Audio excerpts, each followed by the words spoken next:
Lily जब एक बिल्ली को देखती है जो इसके सामने होती है, नेक्स्ट मोमेंट लिली के फेस पर बिल्ली की जैसी मूंछें उग आती हैं। बिल्ली से देखकर डर जाती है क्योंकि लिली भी बिल्ली की तरह बोलने लगती है। इसकी मूंछें बिल्ली की तरह लंबी होती हैं। इसके फादर जब इसे देखते हैं तो बहुत हैरान होते हैं क्योंकि लिली पूरी तरह बिल्ली की शक्ल में बदल जाती है। इसलिए लिली के फादर उसे एक मिस्टीरियस मैजिक स्कूल में भेज देते हैं। लेकिन इस स्कूल में एडमिशन के लिए एक टेस्ट क्लियर करना लाजमी होता है जिसमें मुख्तलिफ स्टूडेंट मुख्तलिफ पावर्स शो करते हैं। जिनी अपनी पावर से कैंडल जला देती है। इसी तरह मुख्तलिफ बच्चे अपनी पावर्स शो करके टेस्ट पास करते हैं। लेकिन जब सैम ट्राई करता है तो इसकी फिंगर से बहुत सा धुआं निकलने लगता है। ये धुएं को कंट्रोल नहीं कर पाता और धुआं बहुत ज्यादा हो जाता है। सैम टेस्ट लूज कर जाता है। फिर टेस्ट आता है फ्लफी का। फ्लफी जानवरों से बात करना जानता है और अगर ये इस कुत्ते का नाम और बर्थडे पता कर पाया तो इसका टेस्ट पास हो जाएगा। इसी तरह नेक्स्ट स्टूडेंट को ऑब्जेक्ट को कंट्रोल करना होता है। फिर एक स्टूडेंट एयर में जाता है 30 सेकंड के लिए। एक तो उतना ऊपर चला जाता है कि उसे उतारने के लिए लैडर लाना पड़ती है।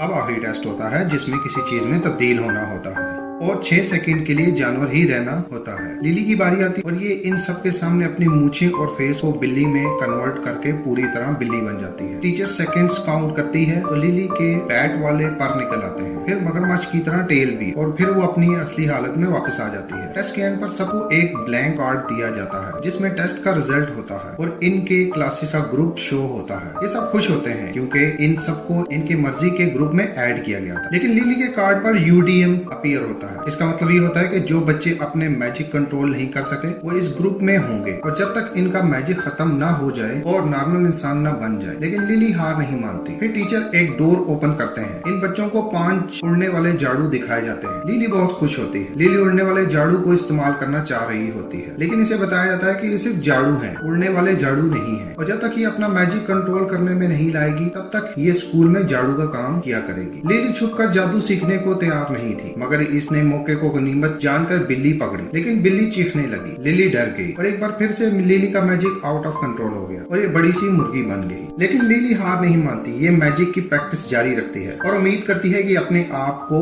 मैजिक कंपटीशन में प्रूव करेगी। दूसरी तरफ दूसरी क्लास के स्टूडेंट नए नए मैजिक सीख रहे होते हैं। जेनी जो फायर ग्रुप में होती है वो कॉर्न को पॉपकॉर्न में तब्दील कर रही होती है। टीचर पॉपकॉर्न चेक करती है लेकिन पॉपकॉर्न बहुत हार्ड होते हैं। जिनी की बहुत कोशिश के बावजूद वो पॉपकॉर्न सही तरह नहीं बना पाती। एक दिन रात को जिनी लाइब्रेरी जाती है तो उसे वहाँ एक मिस्टीरियस बुक मिलती है। जिनी वो बुक उठाती है। इस किताब पर मिस्टीरियस शैडो लिखा होता है और जैसे ही ये किताब को खोलती है तो लाइट बंद हो जाती है। जिनी डर कर किताब को बंद कर देती है तो लाइट भी आ जाती है। जिनी वहाँ पर किताब को रखकर चली जाती है लेकिन जब जिनी अपने कमरे में जाती है तो वो बुक इसके बेड पर आ जाती है और खुद ही ओपन हो जाती है। ये एक चैप्टर जिनी के लिए ओपन करती है। फिर कुछ सिंबल किताब से बाहर आकर जिनी के इर्द गिर्द घूमने लगते हैं। ये सिंबल्स घूमते घूमते जिनी के बॉडी में चले जाते हैं। अब इस बुक का सीक्रेट क्या हो सकता है ये एक सवाल है। फिर कंपटीशन शुरू हो जाता है। जिनी फायर डिपार्टमेंट की तरफ से हिस्सा लेती है। इस बार इसका मैजिक बहुत उम्दा होता है। ये 2 सेकंड में पॉपकॉर्न बना लेती है। टीचर इसकी परफॉर्मेंस से बहुत सेटिस्फाई होते हैं। इसी दौरान वहाँ लिली भी आ जाती है। वो अपना मैजिक दिखाने लगती है और फिर ये बिल्ली की शक्ल में तब्दील होती है लेकिन अचानक से फिर से इसके पार निकल आते हैं। लिली का मैजिक कुछ सेकंड्स में आउट ऑफ कंट्रोल हो जाता है।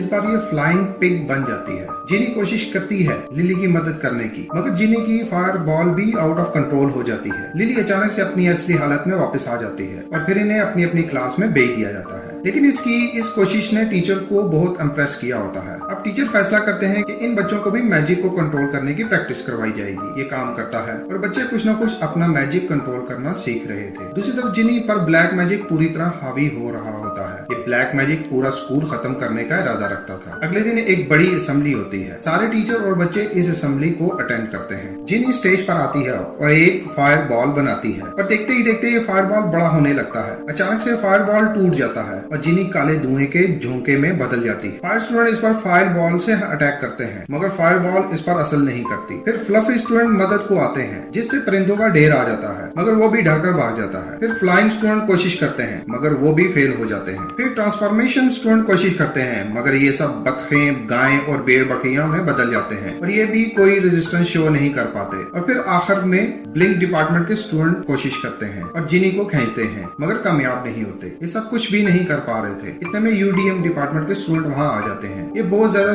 व्हाइट स्मोक बनाते हैं और जिनी को कुछ नजर नहीं आता। लिली एक ऑब्जेक्ट में तब्दील होकर इस मॉन्स्टर को डिस्ट्रैक्ट करने लगती है। इससे जिनी का सारा मैजिक जमीन पर आकर गिर जाता है। लिली जिनी को इनकरेज करती है ब्लैक मैजिक को खत्म करने के लिए और फिर ये ब्लैक मैजिक मॉन्स्टर को हरा देता है और इसे खत्म कर देते हैं। हर शख्स से वजूद का एक मतलब होता है और यूनिक होना भी एक चार्म है और ये कहानी यहाँ ही खत्म हो जाती है।